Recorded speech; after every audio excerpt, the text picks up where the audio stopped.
Hi everyone, it's Deepa from New Zealand again. Just thought I would try some German trains today rather than the British items I've been running for the last few videos. So I do collect Fleischmann, some Roco, there's some European Rivarossi and various other European brands that I've accumulated over time. So I thought I'd give those a try, especially in relation to the derailments of late. I thought we'll see how the Europeans go. Now, some of you may be wondering why there is a Burlington Railways diesel loco. I think it's an F7 perhaps, or F9, and also these American freight wagons, but they are actually made by Fleischmann, and they have the Fleischmann couplers. I'm not sure if you can see that. You can probably see that at the front. And so they were made by Fleischmann for the US market in the 1960s, I think. In front of that is this 060 tank engine with some ore wagons, and then I've got in front of that a Fleischmann electric loco, pantograph electric loco, class 110, and that is going to be hauling some passenger coaches, and I've got about 10 coaches there, plus two of the equivalent of motor rail basically facilities. I'll show you those, which are these car transporter units which allowed you to take your car with you as you traveled in the train. So that's what is going to be running today, and as you can see, that's a decent sized train. And I have not tested these out, so I thought I'll just do that on camera and see what happens. So I'll start perhaps the Burlington unit. That's running on Super 4 track, but in actual fact those early Fleischmann locos and rolling stock do in fact have quite deep wheel flanges, so I think it's quite appropriate to run them on Super 4. So that's off.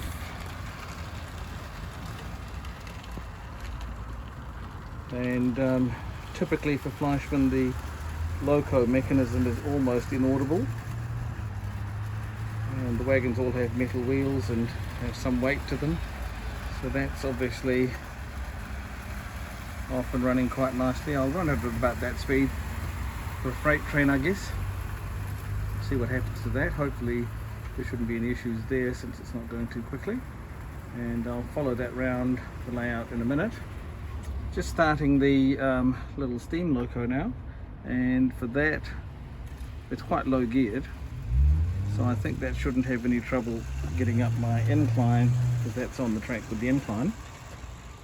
So I'll run that at a relatively low speed, I guess, as you'd expect for an ore carrying train, and that can continue around the layout as well, and we'll follow that. In the meantime, the American set's just coming around, and so as they go past, I'll just start the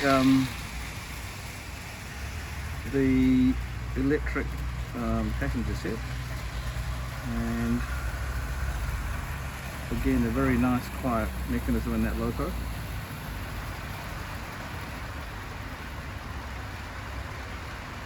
As you can see, quite a few coaches and the two car transporters. Here it comes now. So I'll just follow that up the long straight. I'll be able to get a size of the outfit. That's running nice and smoothly. I'll just go over to the other side of the layout so you can see what's happening over here. So the freight set seems to be running fine. The American freight set, that is.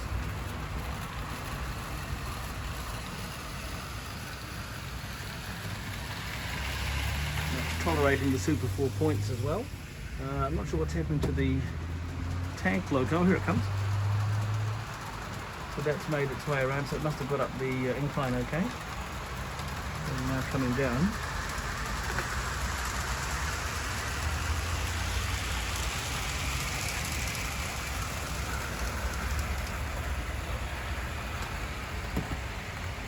And the passenger set obviously is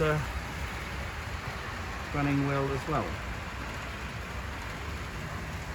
So I'll give the the passenger set a bit more speed since it's an express train.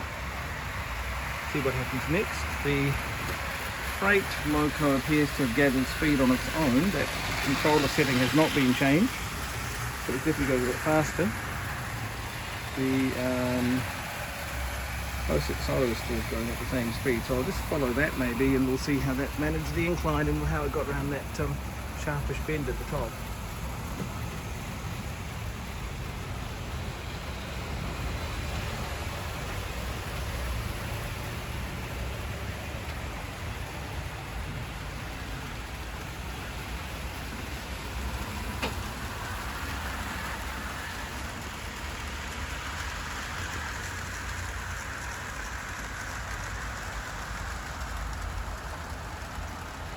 Looks like it's got around there with no trouble at all.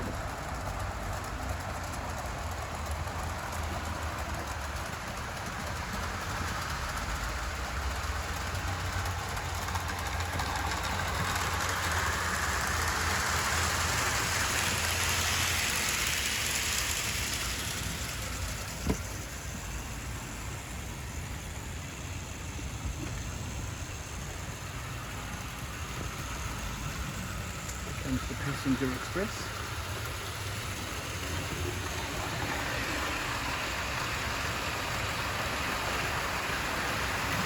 The freight train's coming along as well, the American freight. All three together for a moment. Just going to follow the passenger set, see what happens there.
All running pretty well at the moment, so I will give this passenger set the maximum speed it'll go on the controller and see how it manages that.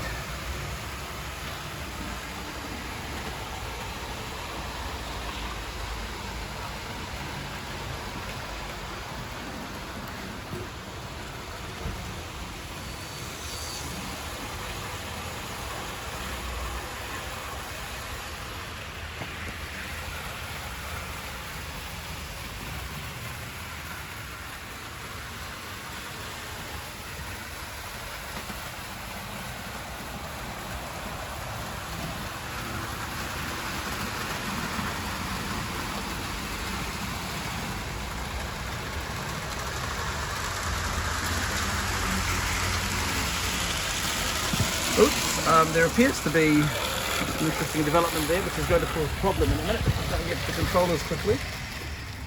And that is the car transporter, the end one, has obviously come off the uncoupled somehow, and as a result of that the loco caught up with it and has pushed it along. So that's really intriguing, because this is similar to the experience I had the other day with the British stock with their tension lock couplings, and the Fleischmann ones are quite similar, as you can see here. And so that's obviously disengaged itself somehow along the way and has caused the wagon to just come to a rest on the tracks, I guess. And in relation to that, the loco then bumped into it, but didn't knock it completely off track, luckily, so just stopping the freight set, the American freight set as well. So what it goes to tell me is that even though these German locos and rolling stock do run very nicely, the locos are very smooth and quiet. There are still a few rolling stock issues, and I guess some of that may be in relation to my track, I'm not sure.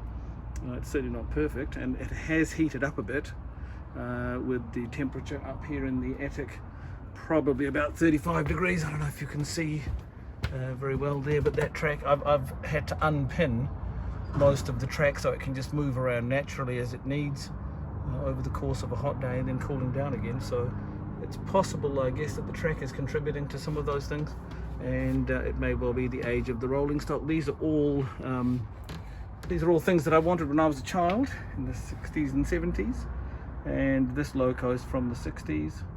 That one's probably from the early 60s, perhaps even the late 50s, and the little 060 again, probably 1960s or 70s, and some of the coaches are probably of the same era. So I guess there could be that age issue, but other than that, I was very happy with the run, and hope you enjoyed seeing that. Now, once again, just a thank you to my subscribers, and also to those who have liked the videos and watched them. It is very helpful if you're able to like them as you go along, and also to subscribe if you're just watching. By subscribing, it does help the Google algorithms to figure out that people like these videos, and perhaps that they'd like to see more of them, and therefore they get perhaps popped up onto the recommended list when you go onto YouTube. So I believe that's how it works. So please subscribe and like if you feel able to, and also please be kind enough to continue watching the videos if you find them interesting and entertaining. I'll see what else I have to run and make a few more videos as we go along. Thanks again for watching, everyone. Farewell for now.